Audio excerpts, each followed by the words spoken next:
Tonight I want us to examine an important person in the life of David, a man by the name of Joab. And Joab plays a very important role in his life.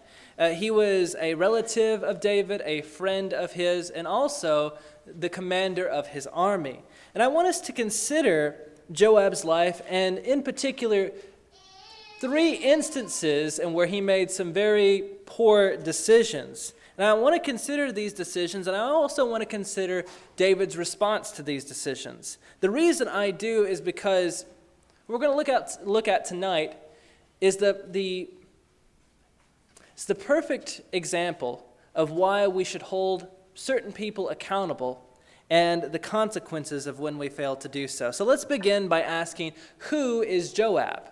Well, Joab was the son of Zeruiah, and Zeruiah was the sister of David. So Joab and his two brothers, Abishai and Asahel, were the nephews of David. Now, normally in our society today, when someone is the uncle of nieces or nephews, there's normally a large age difference. But we shouldn't necessarily assume that here. Keep in mind, David was one of the youngest in his house. So there is a good chance that he may have even grown up with Joab and his brothers, and they may have even had a close relationship as well. Now, Joab doesn't specifically enter the biblical narrative until 2 Samuel, but we should not assume that he wasn't with David the entire time. There is a good chance that when David went into exile, Joab went with him, and there is a good chance, now this is just speculation, there is a good chance that he may have even served with David in Saul's army. After all, by the time we meet him in 2 Samuel, he is already David's general, and one has to ask, well, where did he get all this military experience from? Now, and we also know that he served David until his death, or perhaps we should say his execution. Now, we do find examples of Joab exercising admirable behavior. For example, we often find him fighting on behalf of David and the will of God. And we even see on one occasion he tried to help David reconcile with his son Absalom, even though the consequences of that may have not been positive. It at least seems like a noble effort. And we often see him rebuke David when David is guilty of doing the wrong thing. So he wasn't all bad. However, there are three instances that I want to look at today that show his darker side. And I want us to consider how David responded in each of these scenarios. So if you will turn with me to 2 Samuel chapter 2. And before we read anything from this passage, let us consider what has happened thus far in the biblical narrative. Thus far, Saul, the first king of Israel, has died. And his son Jonathan has also died as well. And so after this takes place, the tribe of Judah invites David to become king over them. However, Abner, the general, the commander of Saul's army, puts up Ishbosheth as king of the northern tribes. And so Abner serves Ishbosheth as his general, and Joab serves David as his general, and a civil war ensues. Now, in 2 Samuel chapter 2, there is a battle between the forces of Abner and Joab's forces overtake Abner's, and they push them back, and they try to slaughter the men as they're running away. So let's read 2 Samuel chapter 2, and verses 12 through 32. 2 Samuel 2, verses 23 through 23.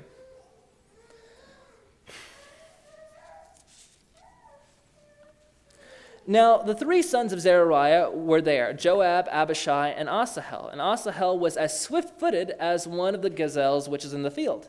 Asahel pursued Abner, and did not turn to the right or to the left from following Abner. Then Abner looked behind him and said, "Is that you, Asahel?"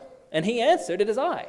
So Abner said to him, "Turn to your right or to your left, and take hold of one of the young men for yourselves, and take for yourself his spoil." But Asahel was not willing to turn aside from following him. Abner repeated again to Asahel, "Turn aside from following me. Why should I strike you to the ground? How could I lift my face to your brother Joab?" However, he refused to turn aside. Therefore Abner struck him in the belly with the butt end of the spear, so that the spear came out his back, and he fell there and died on the spot. And it came about that all who came to the place where Asahel had fallen and died stood still. So we see after Abner loses the battle and he is running away, the brother of Joab, Asahel, is coming after him. And apparently, he's very fast. His feet are described as the feet of a gazelle. So it's not difficult for him to catch up to Abner. Now, as Abner is running away, I don't know if he just looks over his shoulder and sees Asahel coming after him. And he says, "Is this you, Asahel?" And he says, "Well, it's me." And Abner says something very interesting. He says, "Why don't you go and fight someone else?" And it appears that Abner is fully confident that he can take Asahel, but he doesn't want to kill him. Apparently, perhaps he fears or he has great respect for Joab, and he basically says, "How can I face Joab if I kill you? So why don't you go fight someone else, get some spoil from the battle, and just let me go for your sake?" But Asahel is not convinced. Perhaps he wanted the glory of slaying the general, or perhaps he wanted to put an end to the conflict, and perhaps he thought by killing Abner he could put an end to all of this. But he doesn't. But as we see, he doesn't change his mind. And we see that Abner kills him with the butt end of the spear, the blunt portion. Now, how does that happen? Well, there are probably two things to consider. Likely, Abner is running away, and when Asahel gets close, he jabs him with the back end of his spear. And even though it's the blunt end, there is probably still a point to it that he would use to stick his spear in the ground. So it's still sharp to some degree, but certainly not as sharp as the front end. So with the momentum of Asahel and with the slight point at the butt end, it was easy for him to run Asahel through and kill him, even though he did not want to. And everyone is so shocked by this that by the time they catch up and they see his body in the ground, they simply stand there. And we can imagine how Joab and his brother Abishai wanted revenge for the loss of their brother. Although there is going to be one thing that is going to try and get in their way, and that's peace. We see in 2 Samuel chapter 3, verses 9 through 10, that Abner gets fed up with Ishbosheth. Ishbosheth has offended him, and so he basically says, "I'm going to go serve David, and I'm going to cause everyone in Israel to follow him as well." We see in verses 20 through 21, he goes before the elders of Israel, and he convinces them to serve David. And in verses 17 through 18. And in verses 20 through 21, he goes and meets David. He signs a treaty. He makes a covenant. They have a celebratory peace. And at this point, technically, the war is over. There is peace. There's no more need for a civil war. Now, of course, Joab is not happy about this because now he doesn't have an excuse to kill Abner. But that's not going to stop him. Let's read verses 26 through 27. 2 Samuel chapter 3, verses 26 through 27. When Joab came out from David, he sent messengers after Abner, and they brought him back from the well of Sirah. But David did not know it. So when Abner returned to Hebron, Joab took him aside into the middle of the gate to speak with him privately. And there he struck him in the belly so that he died on account of the blood of Asahel, his brother. And we'll go ahead and we'll stop right there. Now, we see that Abner feels pretty good about the covenant he has made with David. He trusts David. He knows David is an honest man, and likely that trust also extends to David's soldiers. So as he's going away and he sees Joab, he assumes everything is good. He assumes perhaps Joab is maybe delivering a message from David. And so he goes to a private place with him, and perhaps as they're beginning to talk, Joab pulls out his blade and stabs him to death. Now, of course, perhaps Abner had been on the wrong side initially, but this was now a time of peace. And there was no excuse for these cloak and dagger tactics. Even on his deathbed in 1 Kings chapter 2, verse 6, David complains that Joab would do something so cold. He says that Joab spilt the blood of war in a time of peace. And so while one can understand Joab's anger, there was no reason for this bloodshed. But what does David do about this? Nothing. At least not really anything. We see that later in verse 29, he curses Joab, but that's it. Now, this is very unusual because David is usually pretty good about holding people accountable when they do the wrong thing. For example, in 2 Samuel chapter 1, verses 11 through 16, when an Amalekite claims to have killed Saul, even though he's lying about it, he claims to have killed Saul, David says, "You had no right to kill the Lord's anointed." So he immediately puts him to death. In 2 Samuel chapter 4, verse 12, two men get the idea that they can kill Ishbosheth, the enemy king, and this will somehow please David. But David didn't want any more bloodshed, and so he cuts off their hands and feet and puts them to death because they killed someone when there was no need for it. But what about Joab? Why doesn't he hold Joab accountable? Maybe it's because he's family. Maybe it's his nephew. Or maybe he's trying to be practical, not necessarily ethical, but maybe he's thinking practically. Maybe he thought to himself, well, we already lost one great general. We already lost Abner.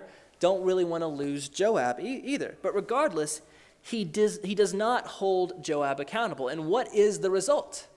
The same things keep happening over and over again.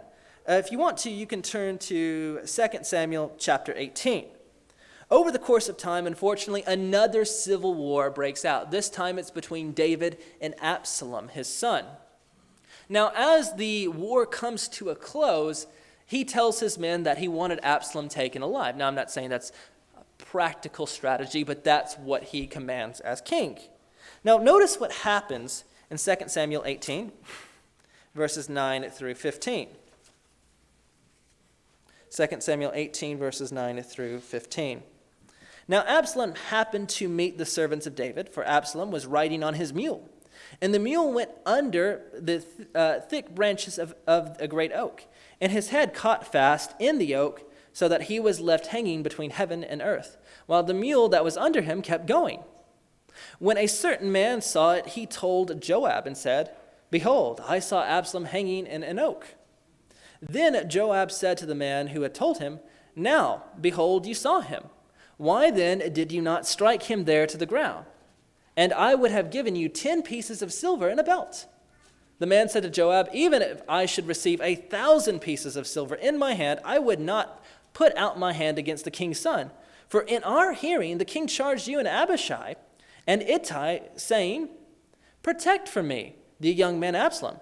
Otherwise, if I had dealt treacherously against his life, and there is nothing hidden from the king, then you yourself would have stood aloof.'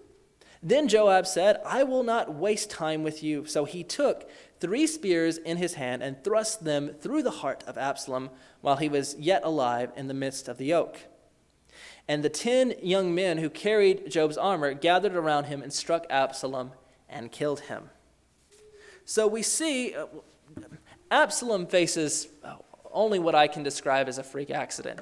He's driving by an oak, and it says that his head gets caught in the branch, probably in reference to his hair. As we can note earlier, he did have a lot of hair, so maybe that's what happened, and he's just stuck there hanging. And one of the soldiers of David finds him and plans on keeping him alive. After all, that's exactly what David said. Now, we see that initially, Joab tries to put the dirt on his hands. He says, why don't you go kill him? Now, this man, he's pretty wise. He basically says, "I would not do this for 10,000 pieces of silver. And when the word finally comes to the king, you're not going to defend me. You're not going to stick up for me. So, I'm not going to fall for this trap." So Joab gets upset. And he takes 3 spears and he runs Absalom through 3 times. And then he and his men hack him to pieces. Now, certainly, Absalom was not a good person. I'm not even going to say he did not deserve what happened to him here. But it was not Joab's place. So what does David do? Does he punish Joab? Kinda, only a little bit. We see in 2 Samuel chapter 19, verse 13, that he replaces him with another general. He takes Amasa, the general of Absalom's army, and makes him his own general. Now, the sad irony is that he trusts this guy who is just on the other side more so than Ahab. But this doesn't really stop Joab from doing the same thing all over again. Let's jump down to 2 Samuel chapter 20. 2 Samuel chapter 20. And let us read verses 8 through 10. When they were at the large stone which is in Gibeon, Amasa came to meet them. Now Joab was dressed in his military attire, and over it was a belt with a sword in its sheath fastened at his waist. And as he went forward, it fell out. Joab said to Amasa, Is it well with you, my brother? And Joab took Amasa by the beard with his right hand to kiss him. But Amasa was not on guard against the sword which was in Joab's hand. So he struck him in the belly with it and poured out his inward parts on the ground and did not strike him again, and he died. Then Joab and Abishai, his brother, pursued Sheba, the son of Berechiah. Now, we see in this context, unfortunately, another civil war has broken out. And this civil war was started by a Benjaminite named Sheba. And when Amasa goes out to deal with the issue, Joab follows behind. Now, keep in mind, Amasa is also a relative of Joab. So they're relatives, they're brothers in arms, and unfortunately, for whatever reason, Amasa is assuming the best of Joab. So he goes to greet him, likely as he had done many times before, and they go to kiss, as was custom for their greeting. And when Joab approaches him, he grabs him by the face or the beard. With his left hand, he cuts his belly open with his intestines falling out on the ground. And we see Joab kills another general of Israel, this time out of jealousy and anger. And we see in 1 Kings chapter 2, verses 5 through 6, that only on David's deathbed did he order the execution of Joab. Now, we know that when terrible things happen, whether someone says something awful or does something awful or does something to harm someone else, there's nothing that cannot be done. There is nothing that can be done to undo that awful thing. But it doesn't mean that the person who did the awful thing cannot still be held accountable and be prevented from doing something like that again. If David had simply held Joab accountable the first time, Absalom would not have to die the way he did. And Amasa, who was at least far more innocent, at least in comparison to Absalom, he would not have had to die either. But Joab continued to go on unpunished. And eventually, he even participated in a coup against David's heir. All because David never held him accountable in the first place. Now, we know that there are people in our life who bind themselves according to certain principles, whether that's a particular religion or philosophy, or whether they simply follow their own conscience. Paul says in Romans chapter 2, verses 14 through 16, in reference to the Gentiles who never had the law of God, they still, in some sense, had the law of God written on their hearts. They still at least had a sense of knowing right and wrong instinctively. And some people, they either follow a particular religious principle or they at least try to follow the dictates of their conscience. But there are some people in the world who live only according to what they want and how much they can get away with. And unfortunately, Joab was that way. Joab could practically get away with murder, and so he did. And unfortunately, there are many people like this to varying degrees. Unfortunately, I think we've all met people like Joab. Consider a man by the name of Brett Johnson. Brett Johnson was arrested in 2005, and he was once considered the #1 cyber criminal in the United States. Some have actually called him the godfather of internet crime, and he stole millions and millions and millions of dollars in his career. And the other day, I listened to a 4-hour interview of his life and criminal career. Not all at once, but throughout the week, I listened to this interview. And there were two peculiar things that stuck out to me. One was about his mother. He said that his mother was also a career criminal. And all throughout her life, she did whatever she could get away with. And whether it was in reference to breaking certain laws or stealing money or scamming others, if she thought she could get away with it, she thought no one would hold her accountable, she would do it. And he said even in reference to how she treated his father or his sister or him, she always did as much as she thought she could get away with, but usually no more. He said on one particular occasion, his mother was beating him and his sister with a belt buckle, for no reason, obviously. And on this particular occasion, he said his sister got up and kicked her through a closet door. And he said, she never beat us again. Now, she may have done other terrible things to us, but because she realized she could not get away with beating them without being held accountable, at least in some way, she never did. And unfortunately, he lived according to this principle when he started his own criminal career. He would always try to do only as much as he could get away with. He says one of the things that made him really successful in reference to internet crime, especially when he started out scamming people on eBay, is that most people had some kind of information on him to contact him, but no one ever called the police. No one ever made a police report. Regardless of how many people he scammed, the majority of people never made a local police report. The majority of people never made a police report in reference to the state in which he lived. And he said most people just felt so discouraged and stressed out with the experience of being scammed that they just tried to put the situation behind them and move on. But he said because the majority of people did not hold me accountable or try to get me in trouble with the police, he was far more successful and he was able to get away with so much more. And this is how many people in the world are.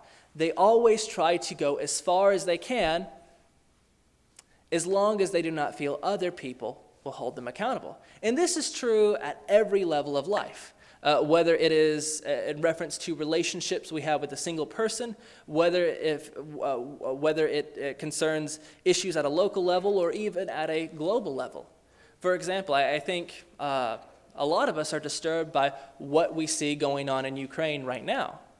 And I've listened to a lot of experts. I've kept up with the issue. And what I hear many people consistently say is that part of the reason Putin invaded Ukraine is because he thought no one would hold him accountable. In fact, he didn't think that the Ukrainians would put up the fight that they are putting up now. And in light of the fact that he did not think he would be held accountable, he thought he could just take the whole country. Now, of course, we don't know exactly what's going to happen, but we see that this contributed to his motivation. But we also see in reference to our local communities that when people, especially criminals, are not held accountable, that this only encourages crime. This is something that the preacher actually touches on in Ecclesiastes chapter 8, verse 11, where he says that because the sentence against an evil deed is not executed quickly, therefore the hearts of the sons of men among them are given fully to do evil. He's basically saying that when crime is not punished and punished quickly, it only encourages others to do more crime. There's actually quite a modern example of this in California. A few years ago, California passed a bill called Proposition 47, where they made it only a misdemeanor if someone stole anything that was less than $950. And because of this, according to at least to one article that I read, police officers are no longer as interested in pursuing crimes like this. And even if they are, lawyers are not as inclined to prosecute those committed of only the simple misdemeanor. And there have actually been videos online of people walking into convenience stores with trash bags, just stuffing in as much as they can, because they know as long as they walk out with anything less than $950, they'll probably get off scot-free. And the worst thing that can happen to them, at least from their perspective, is just a slap on the wrist. Now, of course, I know we have little control what happens. We have little control as to what happens in the global community, and we may only have a little influence what happens in our local community, but we can still hold the people in our lives accountable for how they act and how they treat us and others. So let's consider a few examples of this. Let's consider friends and family. I know for me, and I'm sure it is for you, that some of the hardest people to hold accountable are our friends and family. And maybe this is one of the reasons why David struggled to hold Joab accountable, because he was family. And likely the reason it is difficult for us to hold those within our own family accountable is because we like to minimize drama and conflict. After all, what is more emotionally draining than having to deal with conflict in our family? And so often when there is an issue in the family or with a family member, many of us are tempted just to keep our mouth shut and just let the problem pass by. And we think, well, maybe that's what is best. But normally, it never resolves the issue. That we might have a particular family member who may not simply realize how their behavior is affecting the rest of the family. Or there may be a family member who simply doesn't care and realizes that no one's going to hold them accountable, so they continue to do the same things over and over. That is why it's important for us as Christians to create healthy boundaries within our family and to have healthy standards with all of our family members and with our friends. Now, of course, this doesn't mean we have to nitpick every single issue with our family. In my personal experience, I don't think any family is normal. I don't think anyone really has a normal family. I think every family is filled with people that have their own maybe awkward quirks or idiosyncrasies, maybe things that annoy you or get under your skin, but that's just part of being in a family. But it doesn't mean that there should not be any standards of healthy behavior. No person should tolerate volatile or manipulative or deceitful behavior, and no person should be subject to abuse, whether it is physical or verbal, especially from a family member. And there's nothing wrong with having these kinds of standards and confronting issues when they come up, or even getting to the point of telling a family member that I'm not going to invest in this relationship until you own up to what you have done and until you commit to do better. Now, of course, this is not just true with our family, but with our friends and those whom we include in our life. And maybe this is also true with many of our working relationships, our fellow coworkers, and maybe even our employer to some degree. Now, of course, there are many employers who take very good care of their employees, those whom they hire. But there are many employers, because they're in a position of authority, unfortunately, want to take advantage of those who work for them. And that can be in the form of not paying them as they've committed to paying them, or maybe it's in the form of messing with their schedule. I've known several people who have initially told their boss that I don't want to work on Sunday, or I can't work on this day for family. And they agree to that. And as soon as they start working for them, they say, you're working on these days, even though they initially agreed that they wouldn't have to.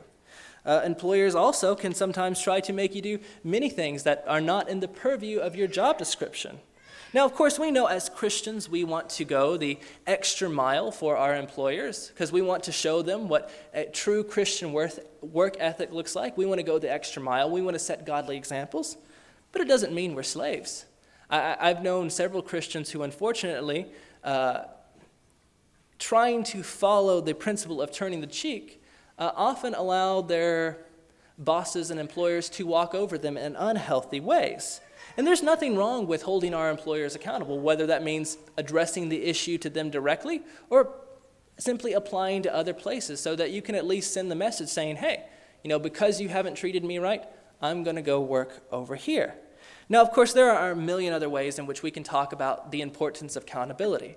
I know we have done several classes and several sermons in the past of the importance of holding our fellow brothers and sisters accountable for their behavior. And that's probably the most important area in which we should hold other people accountable. But we've addressed that on other sermons as well. But we can see that it is important, or that the principle of accountability is important in every aspect of our life. Although the person whom we should hold the most accountable is ourselves. As we see in Matthew chapter 7, verse 5, Jesus says that we should always look at our own eye to see if there's a plank or an issue that we need to correct first before we go and correct someone else. Now, maybe you're here tonight and you've realized that you do have a plank in your eye, that maybe there is a sin or two in your life that you have not repented of. And if that's the case, we'd love to pray for you. We know God will forgive you and he'll give you the wisdom, the strength to do better, assuming that you're willing to repent. Or maybe you're here tonight and maybe there's some people that you're dealing with who are making your life difficult in some way. Maybe there's some people that you feel that you need to stand up to. Maybe there's some people that you feel that you need to hold accountable. And if that's the case, we'd love to pray for you. We know God will give you the strength and the wisdom and the integrity to deal with that situation. Or maybe there's just something in your life altogether different that you'd like us to pray about. And we'd be glad to go to God on your behalf. But if you're here tonight and you're not a Christian, and you believe that Jesus Christ is the Son of God, you're willing to repent of your sins and put him on in baptism so that you can receive the forgiveness of your sins and be added to his church, we'd be glad to assist you now. If there's anything we can do for you spiritually, please come forward as we stand and sing.